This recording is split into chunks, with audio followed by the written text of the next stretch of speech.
কৰ্মবিলাক সাধাৰণতে দুই ভাগত বিভক্ত থাকে, মুক্ত কৰ্ম আৰু বদ্ধ কৰ্ম। মুক্ত কৰ্ম কোনবিলাক? যিবিলাক কৰ্মত আমাৰ ভাৱ হয় সব তুমি, অৰ্থাৎ সব টেঙৰ দয়াত হৈছে, টেঙৰ কৃপাত হৈছে। এই ভাৱৰ যিবিলাক কৰ্ম সেইবিলাক হৈছে মুক্ত কৰ্ম। আৰু যিবিলাক কৰ্মত সব মই কৰিছো, এই 10টা বিল্ডিংটো কাহাৰ? মোৰ। এই 10খন গাড়ী কাহাৰ? মোৰ। এই ল'ৰা ছোৱালী ভৰণ পোষণ কোনে কৰিছে? মই কৰিছো। মোৰ ল'ৰাক আজি সফ্টৱেৰ ইঞ্জিনিয়াৰ কৰিছো, কোনে কৰিছে? মই কৰিছো। এইবিলাক য'ত থাকে সেইবিলাক কৈছে বদ্ধ কৰ্ম। তেজে নহওক, সেইকাৰণে আমাৰ কৰ্মবিলাক সাধাৰণতে হ'ব লাগে মুক্ত কৰ্ম। কথা হ'ল চোৰৰ ৰামাসকল, হেষ্টিং দাই বহুত ধুনীয়া কথা কৈছে। আমি অলপ বেলেগ ধৰণৰ দুটিমান কথা ক'ব বিচাৰিছো। এই যে গুৰুগৃহ নামঘৰ কিয় লাগে? আমি এক জেগাত পাইছিলো কিন্তু কথাটো অলপ পাহৰিছো। সেইকাৰণে অলপ বেলেগ প্ৰকাৰে ক'ব বিচাৰিছো, কেইটামান উদাহৰণ দিব বিচাৰিছো। মহাভাৰতৰ এটা কাহিনী আছে। ইক্ষ্বাকু বংশৰ এজন সৰ্বশ্ৰেষ্ঠ ৰজা আছিল, 61 সম্ৰাট। তেওঁ কি কৰে? তেওঁৰ গুৰুগৃহটো, প্ৰাৰ্থনা কৰা নামঘৰটো নিতৌ সি নিজে পৰিষ্কাৰ কৰে, নিতৌ পুৱা গধূলি নিজে পৰিষ্কাৰ কৰে। আৰু এনেকৈ এদিন পুৱাৰ ভাগতে নামঘৰটো নিজে পৰিষ্কাৰ কৰি থকা দেখি এজন পুৰোহিত, ভীতিসূত্ৰ নামৰ এজন পুৰোহিতে দেখা পালে। দেখা পাই তেওঁ সুধিলে যে, সম্ৰাট, আপুনি ইক্ষ্বাকু বংশৰ এজন সৰ্বশ্ৰেষ্ঠ সম্ৰাট, 61 সম্ৰাট, আপোনাৰ ইমান চাকৰ নাকৰ থকা স্বত্তেও আপুনি আপোনাৰ গুৰুগৃহটো কিয় নিজে মোচা কোচা কৰিছে? তেতিয়া সেই সম্ৰাটে কৈছিল যে, শুনা পুৰোহিত, মোৰ এই গুৰুগৃহটো মই নিজে কিয় মোচা কোচা কৰিছো শুনা। তেওঁ ক'লে যে, মই পূৰ্ব জন্মত যজ্ঞমাল্য নামৰ এজন বৈশ্য লোক আছিল, কিন্তু মোৰ স্বভাৱ চৰিত্ৰত অলপ বেয়াই লগ দিলে। নিতৌ মদ্যপান কৰা, মাছ মাংস খোৱা, জুৱা খেলা, বেচালৈ লৈ যোৱা ইত্যাদি ইত্যাদি কৰ্মবিলাকত মোৰ ৰুচি বাঢ়িবলৈ ধৰিলে। এইবিলাক কৰ্ম কৰি মই খুব আনন্দ পাবলৈ ধৰিলো। তেতিয়া মোৰ পৰিয়ালবৰ্গই মোক মাতি আনি বুজালে। কাৰণ বংশৰ যিটো প্ৰতিষ্ঠা সেইটো নষ্ট হোৱাৰ, লাঘৱ হোৱাৰ তাতে সন্দেহ উপজিছিলে। গতিকে কি কৰিলে? তেওঁলোকে মোক বুজালে, তেওঁলোকৰ কথা মই শুনিলো, মানিলো। কিন্তু সেই কৰ্মত নিতৌ গৈ গৈ মই তাত যি তৃপ্তি পাইছিলো, যি আনন্দ পাইছিলো, সেইটো মই ত্যাগ কৰিব পৰা নাছিলো।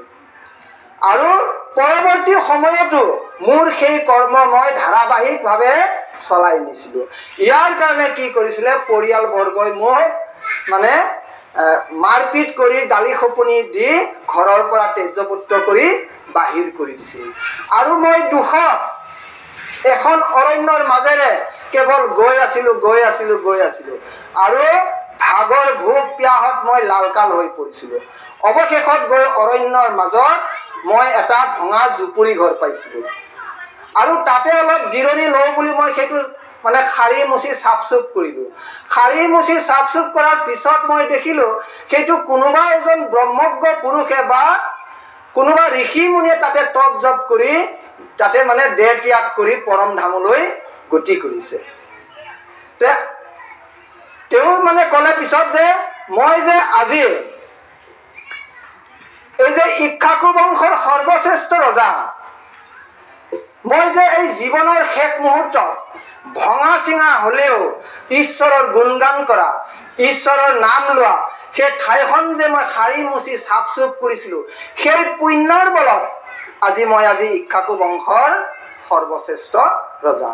আৰু সেই জাতিস্মৰ শক্তিৰ বাবে, জাতিস্মৰ শক্তি থকাৰ বাবে মই সেই আগৰ কথাবিলাক স্মৰণ কৰি মই আজি এই মোৰ গুৰুগৃহটো নিজে মোচা কোচা কৰিছোঁ। এই যে গুৰুগৃহ মচিলে কি হয়, গুৰুগৃহ চাফা কৰিলে কি হয়? ভাগৱতত কৈছে যিয়ে মানে নিজে হাতে যদি গুৰুগৃহটো চাফ কৰা হয়, মোচা হয়, তাতে যদি নিজৰ প্ৰাৰ্থনা কৰা হয়, ইয়াৰ যি পুণ্য ফল এইটো গণনা নাযায় বুলি কৈছে। এইটো গন্তি কৰি হিচাপ কৰি শেষ কৰা নাযায়। সেইকাৰণে পৰম প্ৰেমী ঠাকুৰ নিজে হাতে গুৰু সেৱা কৰাৰ কথা কৈছে। তেওঁ স্পষ্ট কৈছে নিজে হাতে গুৰু সেৱা কৰিলে বোলে কি হয়? অহংকাৰ দূৰ হয়।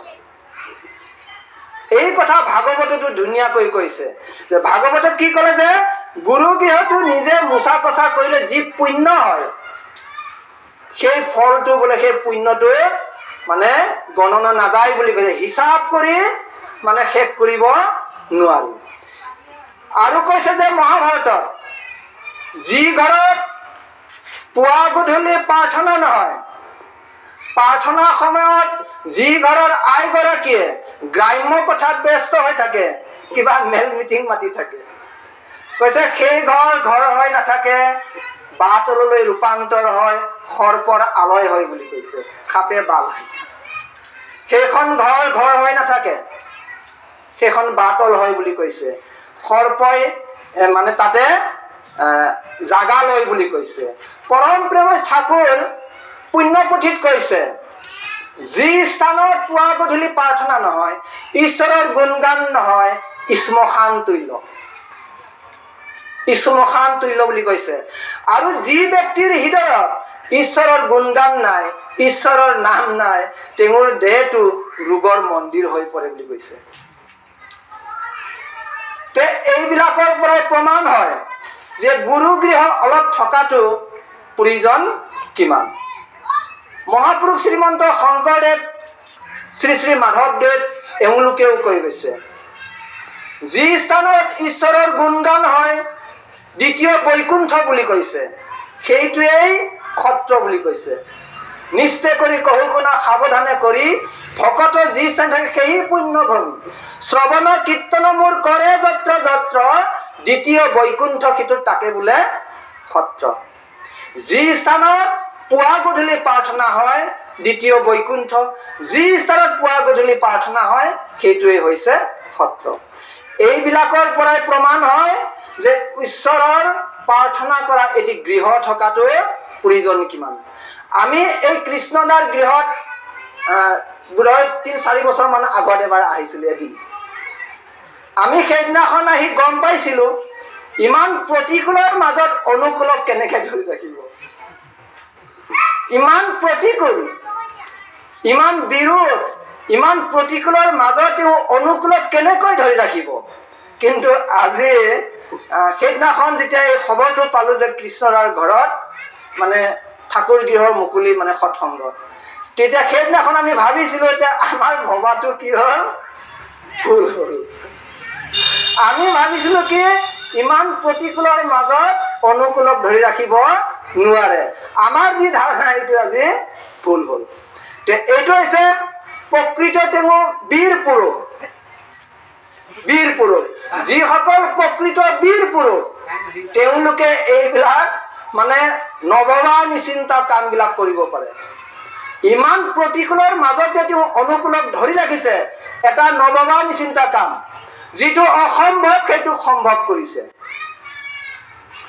অসম্ভৱক সম্ভৱ কৰাটোৱে হৈছে আমাৰ সৎসংগীৰ প্ৰধান কৰ্তব্য আৰু কৰ্ম। আমি অসম্ভৱক সম্ভৱ কৰিব লাগিব।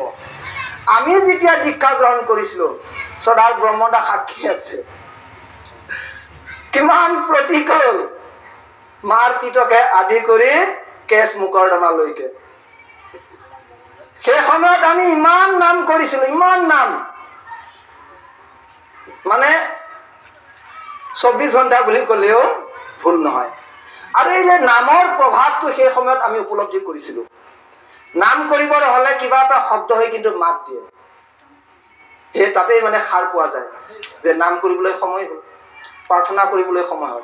এয়া হ'ল আমাৰ জীৱনৰ বাস্তৱ সত্য কথা কৈছো। 2004 চনত যেতিয়া আমাৰ বৰগুৰিত মানে গৰাখহনীয়া হৈছিলে, 4 বছৰ আগতে মই দেউতাক কৈছিলো এই গাঁওখন নাথাকে, আমি 4 বছৰ আগতেই গম পাইছিলোঁ এই গাঁওখন যে নাথাকে গৰাখহনীয়াৰ কবলত পৰিব। এয়া হৈছে নামৰ প্ৰভাৱ, এয়া হ'ল নামৰ প্ৰভাৱ। ভাগৱতেও ধুনীয়াকৈ কৈছে, যাৰ মানে ভিতৰত সকলো সময় নাম থাকে তেওঁ নিৰোগী হয়, তেওঁৰ হজমী শক্তি বৃদ্ধি হয় আৰু বেমাৰ আজাৰ নাইকিয়া হয়, স্বাস্থ্যও ধুনীয়া হয়। মোৰ